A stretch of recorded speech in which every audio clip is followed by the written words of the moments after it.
भारतीय संविधान के महत्वपूर्ण अनुच्छेद।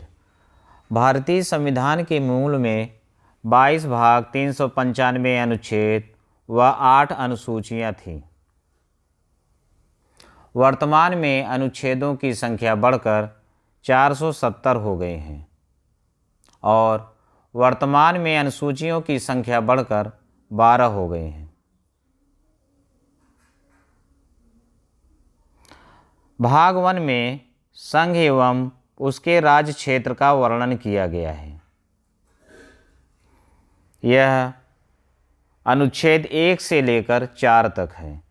अनुच्छेद 1 में भारत राज्यों का संघ है, इसका वर्णन किया गया है और अनुच्छेद 2 में नए राज्यों का प्रवेश, राज्य का निर्माण या स्थापना का वर्णन किया गया है।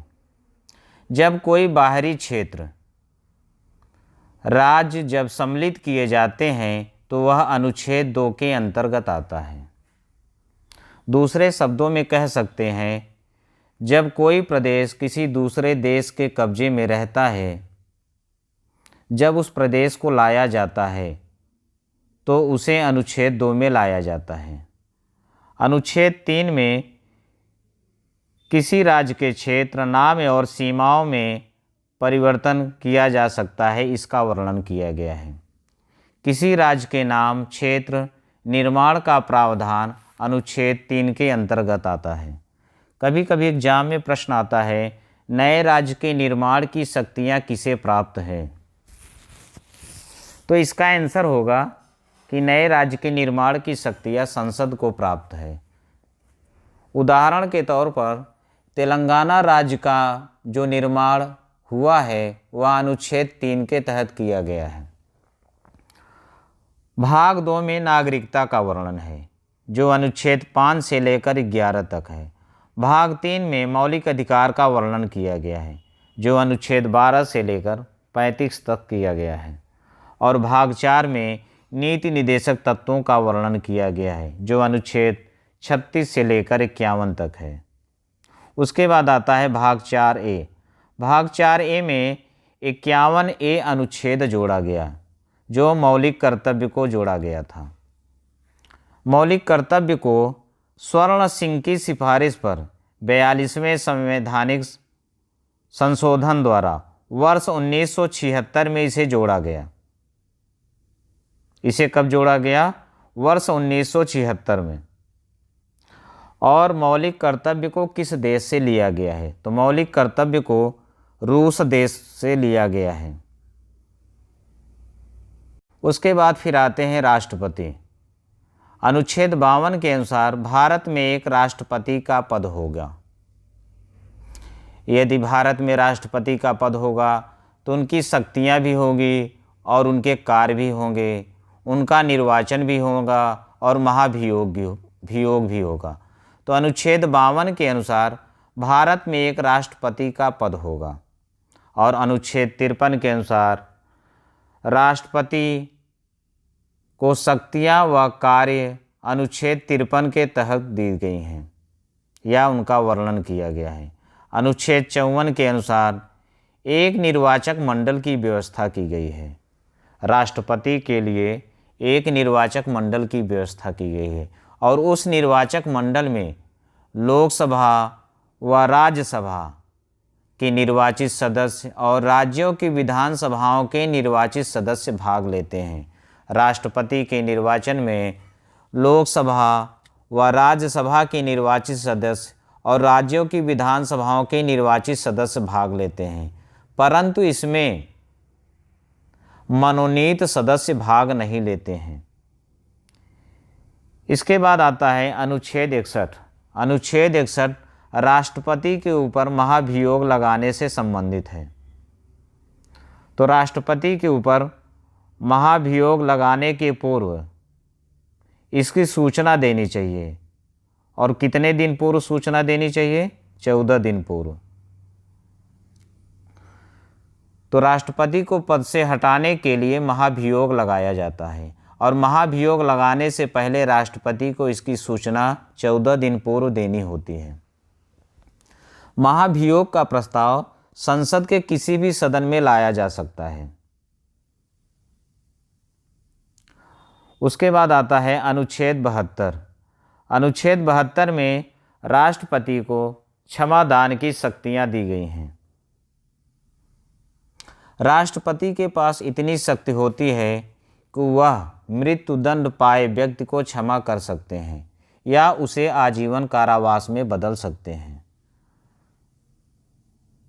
अनुच्छेद 85 के अंतर्गत लोकसभा का विघटन या भंग का वर्णन किया गया है। लोकसभा का विघटन करने की शक्ति राष्ट्रपति को प्राप्त है। प्रधानमंत्री यदि कह दे कि अब यह शासन व्यवस्था ठीक से नहीं चल पा रही है तो राष्ट्रपति लोकसभा को भंग या विघटन कर सकते हैं। उसके बाद आता है अनुच्छेद 123। अनुच्छेद 123 अध्यादेश जारी करने की शक्ति है। अध्यादेश जारी करने की शक्ति राष्ट्रपति को प्राप्त है। जब लोकसभा या राज्यसभा की बैठक न चल रही हो, जब लोकसभा व राज्यसभा की बैठक न चल रही हो और देश में किसी कानून की ज़रूरत है तो राष्ट्रपति अपने हस्ताक्षर करके कानून बना सकते हैं। उसके बाद आता है अनुच्छेद 143। अनुच्छेद 143 में राष्ट्रपति सुप्रीम कोर्ट से सलाह ले सकते हैं। राष्ट्रपति को जब किसी विधि या सलाह की ज़रूरत होती है तो वे अनुच्छेद 143 के तहत वे सुप्रीम कोर्ट के मुख्य न्यायाधीश से सलाह ले सकते हैं, परंतु वे सलाह मानने के लिए बाध्य नहीं हैं। उसके बाद आता है उपराष्ट्रपति।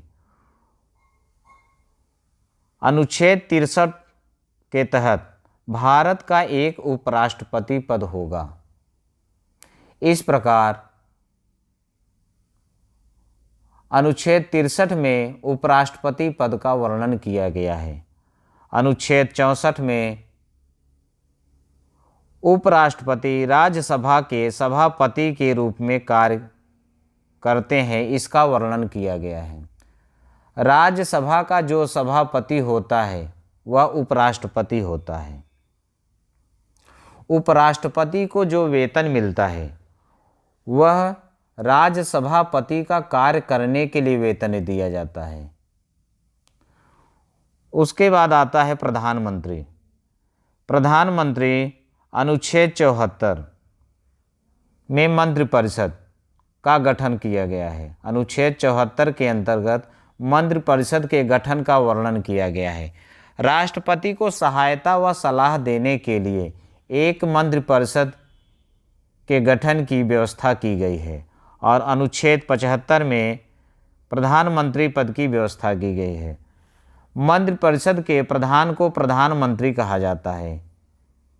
कभी कभी प्रश्न पूछा जाता है कि कार्यपालिका के वास्तविक प्रधान कौन होते हैं, तो इसका आंसर होता है प्रधानमंत्री होते हैं। और जब यह प्रश्न पूछा जाता है कि कार्यपालिका के नाम मात्र के प्रधान कौन होते हैं, तो इसका आंसर राष्ट्रपति होता है। इस प्रकार अनुच्छेद 75 तक इसमें वर्णन किया गया है। इसका अगले भाग में इसके आगे के अनुच्छेदों का वर्णन किया जाएगा।